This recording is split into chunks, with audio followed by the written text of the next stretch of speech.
First story, the deserted ward. It was the summer of 1997 when I started my first job as a nurse at Detroit Memorial Hospital. I had graduated just a few months earlier, full of excitement and ready to help people. When I got the call about the night shift opening, I took it without hesitation. Working in the psychiatric ward wasn't ideal, but I figured I could handle it. The hospital had recently shut down most of the ward due to a shortage of patients, leaving just a few rooms open, and I was assigned to watch over the only remaining patient, an old woman named Mrs. Hargrove. Mrs. Hargrove was an odd case. I was given very little information about her background. The charts simply said she had been admitted after claiming she was being followed by invisible entities. Other than that, there wasn't much to go on. The doctors called it paranoid schizophrenia. She barely spoke, and when she did, it was mostly unintelligible murmuring.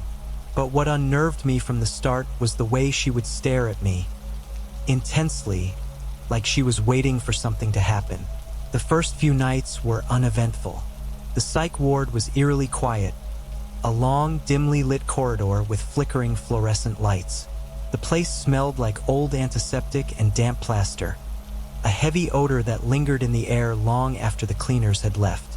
There were no other patients, no sounds except the low hum of the hospital machinery. I kept myself busy by checking vitals and making rounds, though Mrs. Hargrove never needed much attention.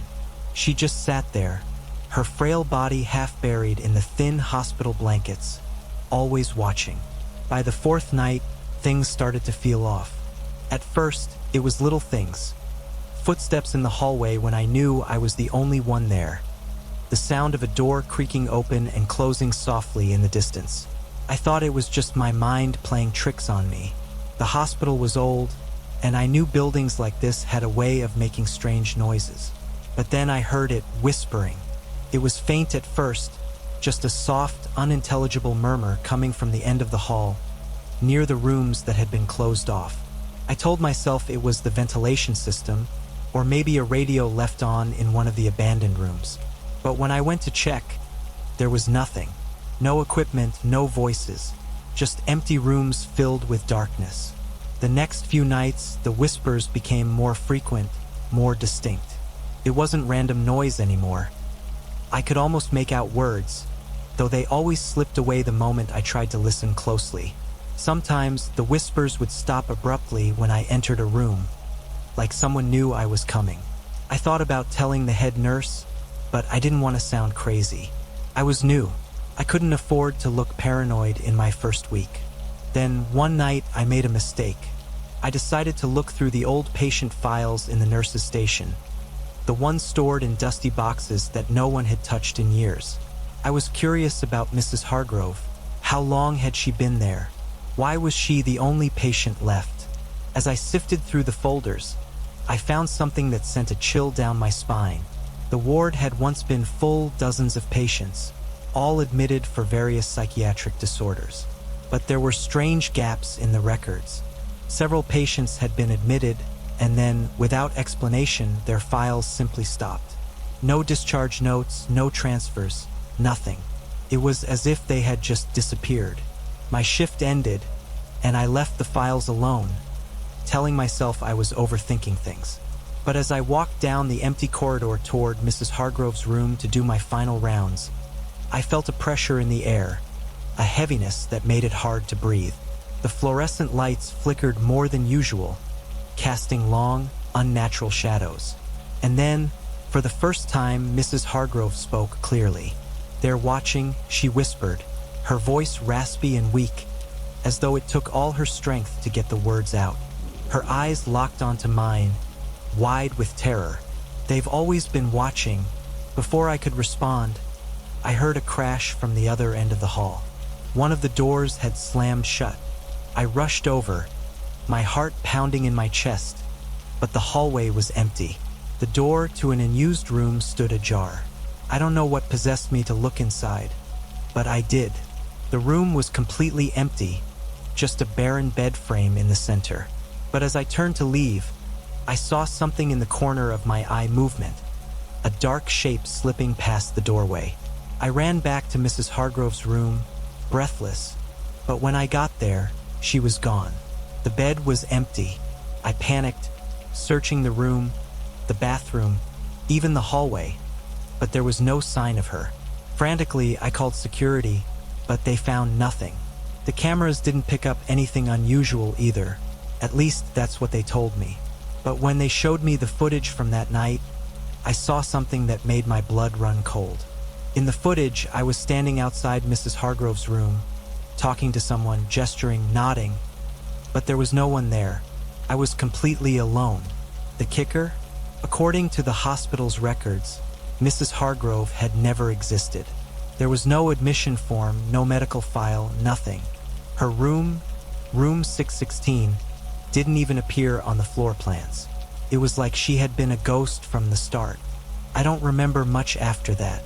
They found me in the parking lot, curled up on the asphalt, muttering incoherently. They said I'd suffered a nervous breakdown, that I was overworked and hallucinating. But I know what I saw. I know what I heard. I quit nursing after that. Never set foot in a hospital again. But sometimes late at night, when the world is quiet and still, I hear those whispers again, the same ones I heard in that ward, and I wonder, was I ever really alone? Second story, the emergency surgery. I've been a surgeon for over 20 years. I've seen trauma, accidents, things that would make most people's stomachs turn.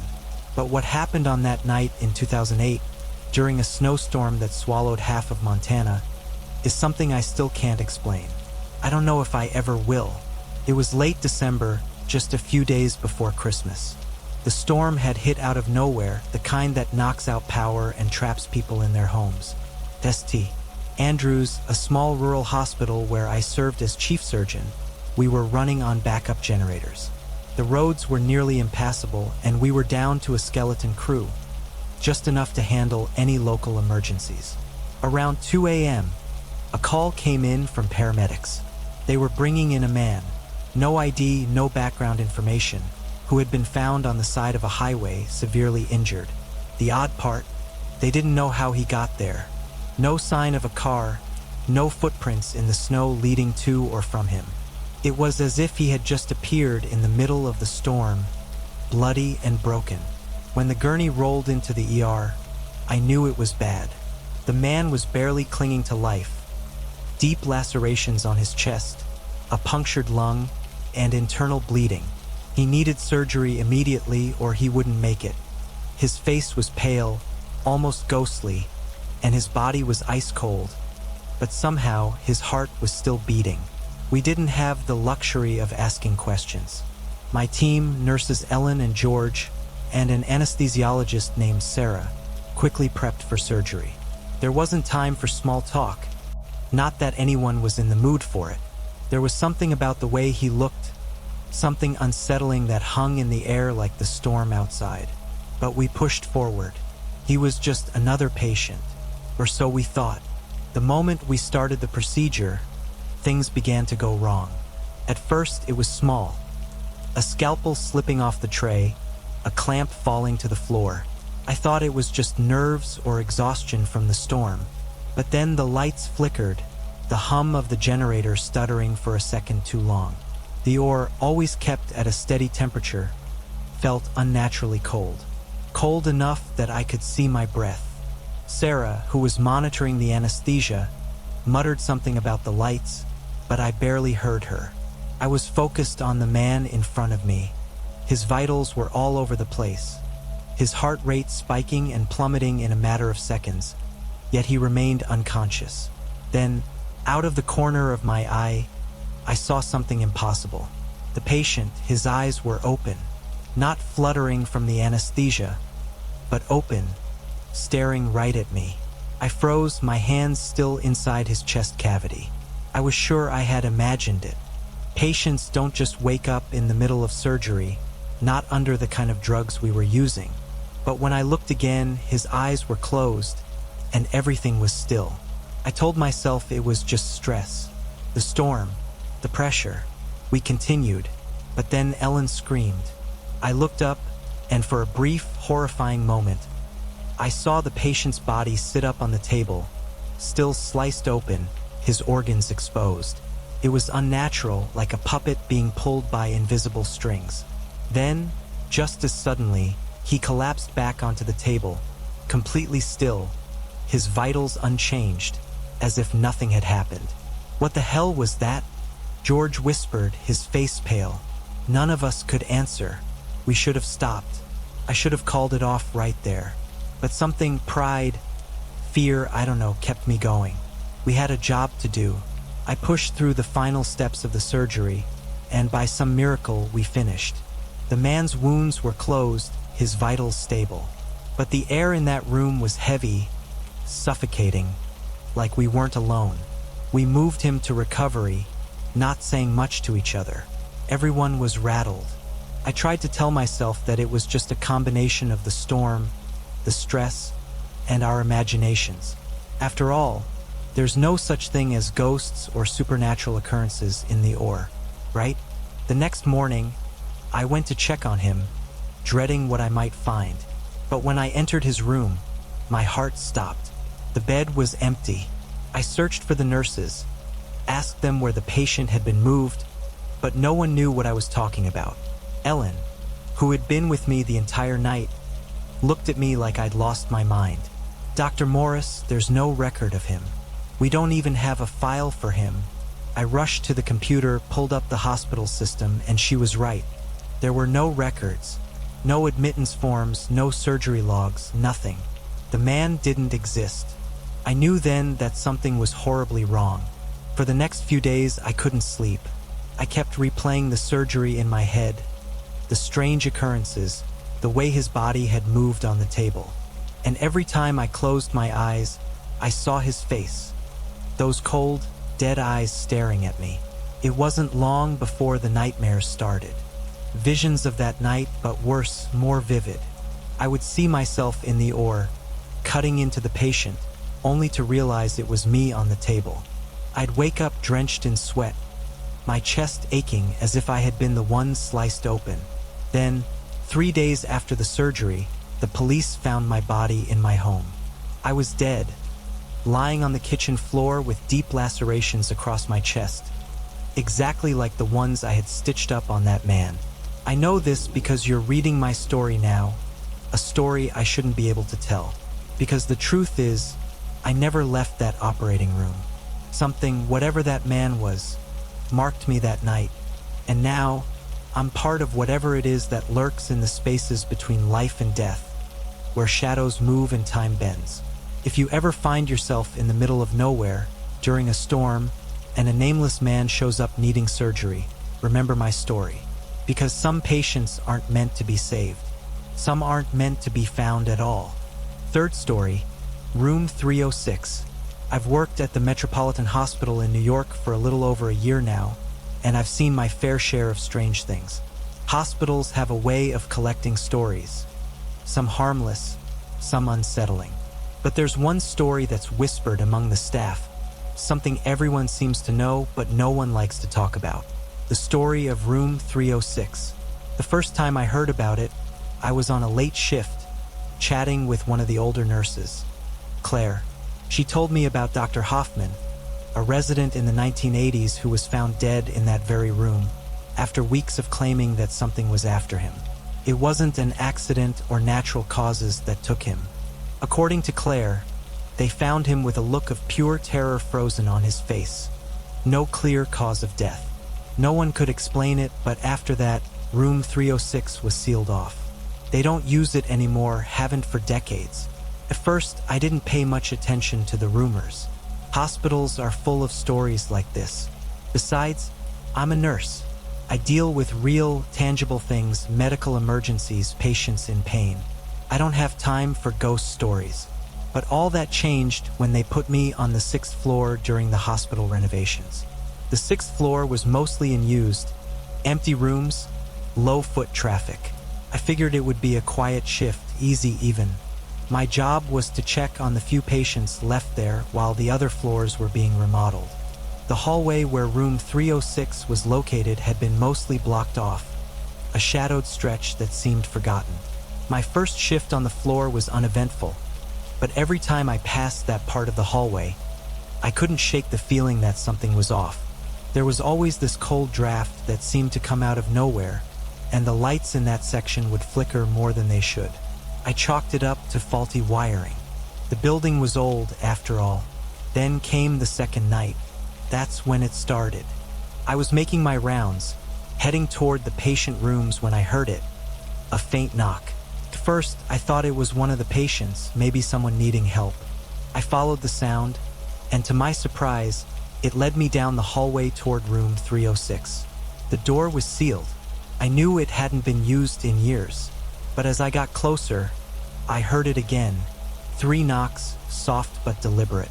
Then came a faint, muffled sound, almost like someone whispering from the other side of the door. "Hello," I called out, more out of instinct than anything else. No response, just silence. I stood there for a moment, staring at the door, my heart beginning to race. I knew the stories, but they were just that. Stories. This was real. This was something happening right now.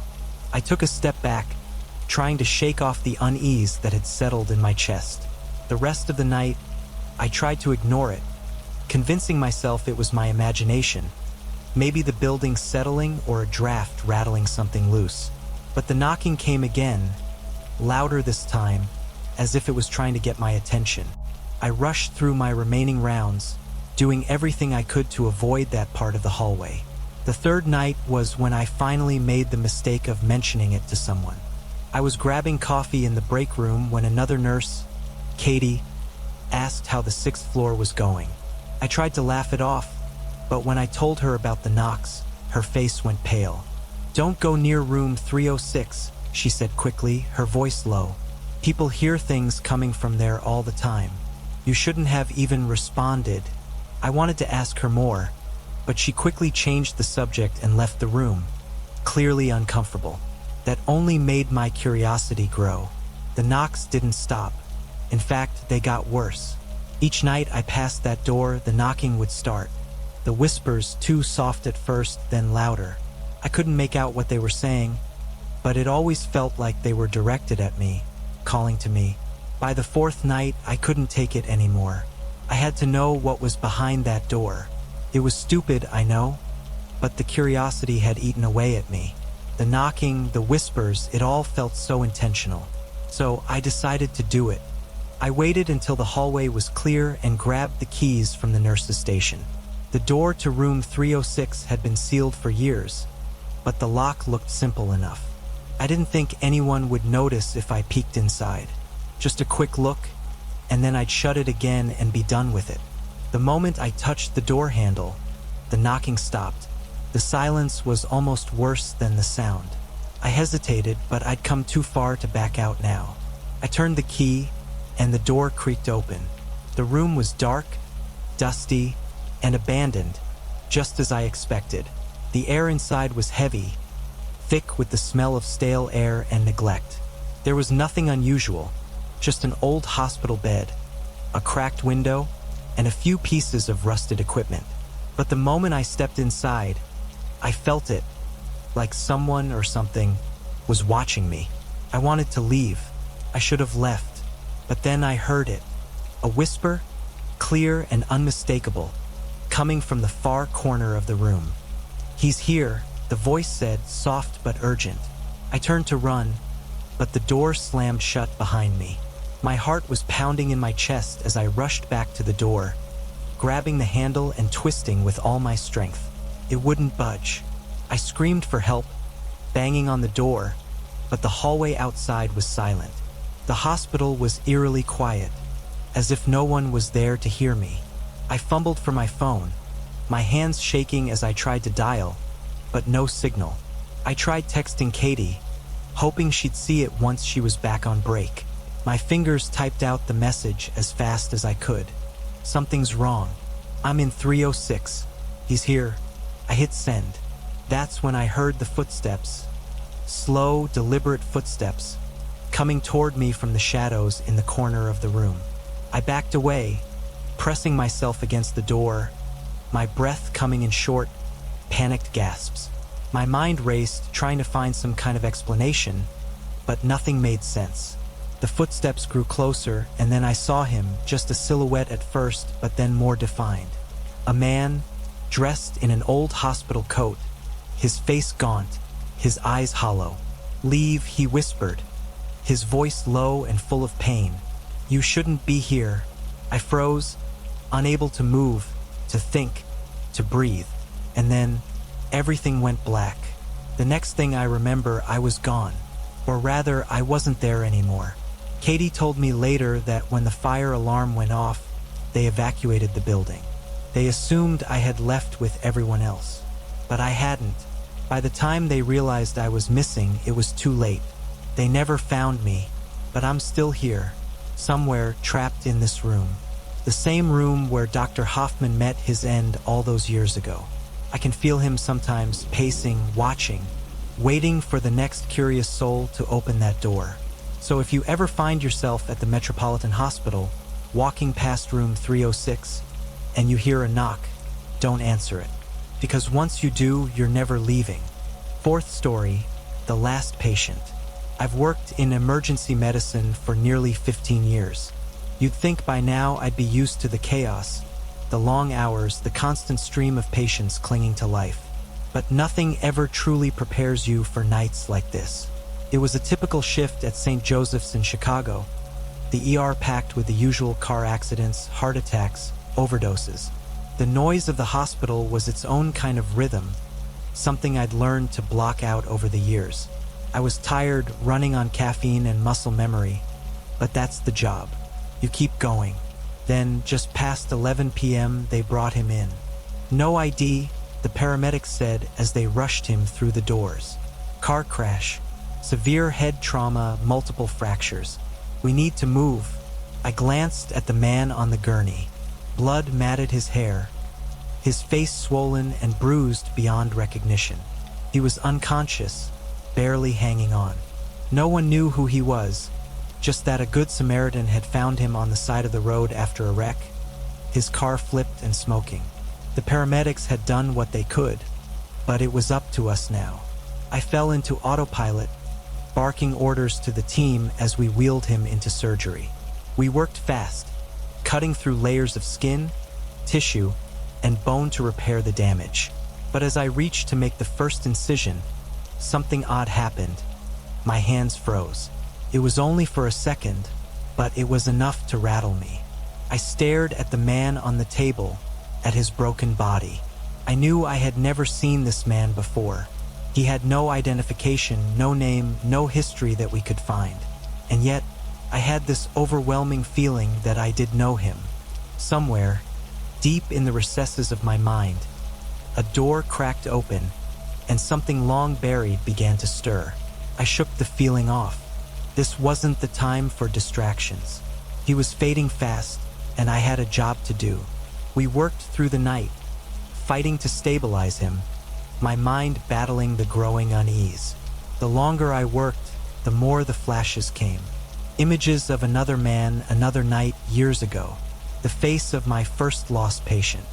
I was a resident then, young, idealistic, and convinced I could save everyone.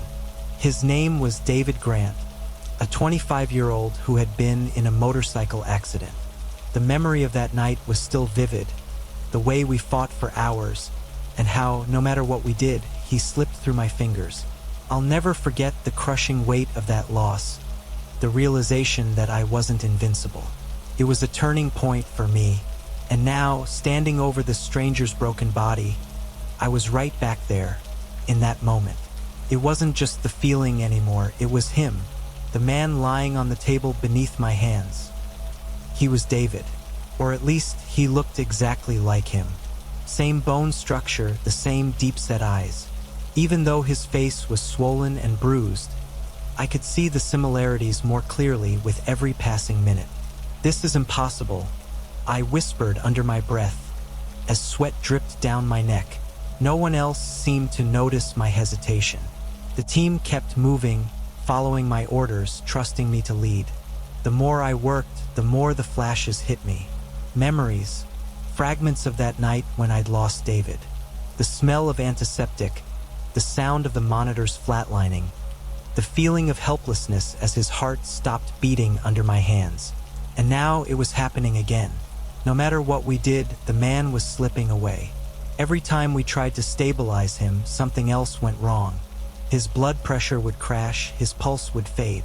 It was as if he was fighting against us, resisting every effort we made to save him. I was spiraling, my mind racing, trying to make sense of what was happening. This couldn't be David. David was dead. He'd been dead for 10 years. But this man, this body, it was too familiar. I didn't have time to think about it any longer. "Dr. Carpenter, we're losing him." One of the nurses called out, her voice strained. The beeping of the heart monitor grew frantic, erratic. "Charge the paddles," I barked, grabbing the defibrillator. "Clear." The jolt surged through his body, but nothing happened. His chest remained still, the monitor flatlining. Again, "Clear," I shouted, my hands shaking now as I pressed the paddles to his chest. Still nothing. My breath caught in my throat. He was gone. We called the time of death at 2:13 a.m. I stood there, staring at his lifeless body, feeling the weight of something I couldn't explain pressing down on my chest. It was happening again. I'd lost him, just like I'd lost David. After we cleaned up and the nurses prepared to move the body to the morgue, I stayed behind to fill out the paperwork. But I couldn't focus. My hands were trembling, my mind racing with questions I couldn't answer. How was it possible? Why did this man, this stranger, look so much like David? And why had I felt such a deep connection to him? I walked to the morgue in a daze, trying to shake the feeling that something wasn't right. When I got there, the body was gone. I stood frozen at the doorway, staring at the empty gurney where his body should have been. The attendant, a tired-looking woman who had worked the night shift for as long as I could remember, frowned at me. "What's wrong? Dr. Carpenter?" "The patient. The man from the car accident. Where is he?" She blinked at me, confused. "We haven't brought anyone in tonight. Are you sure they sent him down?" I started, but the words caught in my throat. Of course, they'd sent him down. I watched them wheel him out of the ER myself. But the bed was empty, and there was no record of him being brought here. I hurried back to the ER, looking for the paperwork. I needed to check his file to see if anyone had moved him. But when I pulled up the patient's records, there was nothing. No name, no chart, no record that he had ever been admitted. I rushed to the OR, asking the nurses and my colleagues, but no one seemed to remember him. Not even the surgery. They looked at me like I was crazy when I pressed them about it. My hands shook as I logged into the system, trying to find the surgery recordings, the documentation, anything to prove that he had been here. But everything was gone. No notes, no surgery logs, no video. It was as if he had never existed. Desperate, I went back through the archives, searching for David's file. When I finally found it, my blood ran cold. Staring back at me from the old, yellowed chart was the photo of David Grant. It was the same man I had just lost on the table. Exactly the same. I don't know how to explain it, and I doubt anyone would believe me if I tried. But I know what I saw. I know who that patient was. Somehow, after all these years, David had come back, and I had lost him again. Now, every time I walk past the empty OR, I feel a chill. I wonder if one day he'll return, if the past will catch up with me once more. And next time, I don't think I'll be able to let go. Fifth story. The voices in the ER. Working the night shift at the ER in Houston was never easy. Chaos was routine. Accidents, overdoses, heart attacks, and things I had seen far too often for someone my age. As a nursing tech, I had grown used to the blood, the panic, the urgency that came with the job. But there were nights when it felt like the air in the hospital carried more than just the weight of emergencies. There were nights when something heavier lingered, something that felt wrong. That night started like any other. We were short-staffed, and the waiting room was packed. An accident on the highway had sent a wave of critical patients our way. Broken bones, burns, the works. I was doing my best to keep up, running IVs, checking vitals, helping the nurses stabilize whoever came through the doors. It was past midnight when I heard the first voice. I was in the trauma bay, checking on a man who'd been in a car wreck. He was unconscious, his body twisted and bruised, hooked up to machines that were keeping him alive. As I leaned in to check his monitors, I heard it, faint at first like a whisper carried on a breeze. "Help me. Find him." I froze. The voice was soft, but clear, and it had come from the direction of the patient. My eyes darted to his face. His eyes were closed, his chest rising and falling steadily with the help of the ventilator. I glanced around to see if someone had slipped into the room without me noticing, but I was alone. I shook it off, convincing myself I was just tired. It had been a long shift, and exhaustion had a way of playing tricks on you. But it didn't stop. As the night dragged on, I heard more of them. Every time I passed a patient in critical condition, there would be a voice, a whisper that seemed to come from the very air around them. They didn't ask for help. They didn't cry out in pain. Instead, they spoke of things they couldn't possibly know. Secrets, memories, fears. An older woman, unconscious after a stroke, muttered something about not wanting to see the lake again. A teenage boy, barely alive after a drug overdose, whispered that the shadows are watching, and every time I would glance at them, heart pounding, only to find their bodies still, lifeless, trapped in comas or too far gone to speak. It was unnerving, but I told myself it was just stress, lack of sleep. The constant adrenaline of the ER could do strange things to your mind. But then I heard it again, this time clearer. I was in the hallway, passing by room 14, where a man in a deep coma had been brought in after a massive stroke. He hadn't moved or shown any sign of consciousness since he arrived. His family had already been preparing for the worst. As I walked past, I heard his voice, low and gravelly, as if he were speaking directly into my ear. "She knows now." I stopped dead in my tracks, my skin crawling. It wasn't just the words, it was the tone. He wasn't asking for help. He was stating a fact, as if I had done something wrong. I stepped into his room, my heart racing, trying to shake off the growing sense of dread. The machines beeped steadily, and the dim light cast long shadows across the floor. The man lay perfectly still, his face pale and gaunt. There was no way he could have spoken, but the words kept echoing in my mind. I moved closer to the bed, staring at him, waiting for some sign of movement, some rational explanation for what I'd heard. But there was nothing. "Why are you doing this?" I whispered, not really expecting an answer. But then the impossible happened. The man's eyes snapped open. I stumbled back, a gasp escaping my lips. His eyes locked onto mine, wide and unblinking. His mouth twitched, and then, in a voice so hoarse it barely sounded human, he said, "You've heard too much." I bolted from the room, the sound of his rasping voice chasing me down the hallway. My mind was racing. What the hell was happening? Were the voices real? Were these dying patients trying to tell me something? Or had I finally cracked under the pressure? By the time my shift ended, I was a wreck. My hands were trembling as I grabbed my keys, desperate to leave the hospital behind me.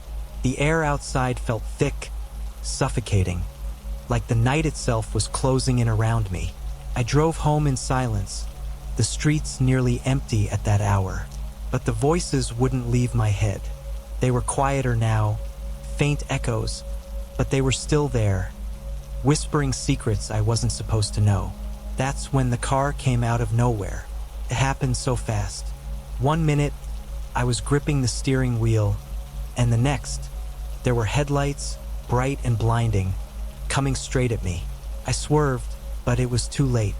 The impact was brutal, metal crunching, glass shattering. My head slammed against the window, and everything went dark. When I woke up, I was in a hospital bed. My hospital bed. Back at the ER, but this time I was the patient. The doctors told me I was lucky to be alive. The crash had been bad, but I'd somehow avoided any life-threatening injuries. I should have felt relief, but I didn't. Something was wrong. It wasn't the pain or the fear. It was the silence. Took me a moment to realize what it was. I couldn't hear. Not the beeping of the machines. Not the voices of the nurses bustling around me. Nothing. I reached up, touching my ears, but there was no sound. No whispers, no voices, no anything. The doctors later confirmed it. Permanent hearing loss from the head trauma. I was deaf. The relief should have been overwhelming. The voices, the things I had heard that night, were gone. The torment was over. But as the days passed, I began to feel it. Presence. It was subtle at first. A shadow in my peripheral vision. The sensation of being watched when I was alone. I couldn't hear the voices anymore, but I knew they were still there. And now, without the sound, they were waiting for something else. I'm not sure what's worse, hearing things you shouldn't, or knowing they're still watching, waiting in the silence. Because now, without the noise, I can't escape them. I don't think I ever will.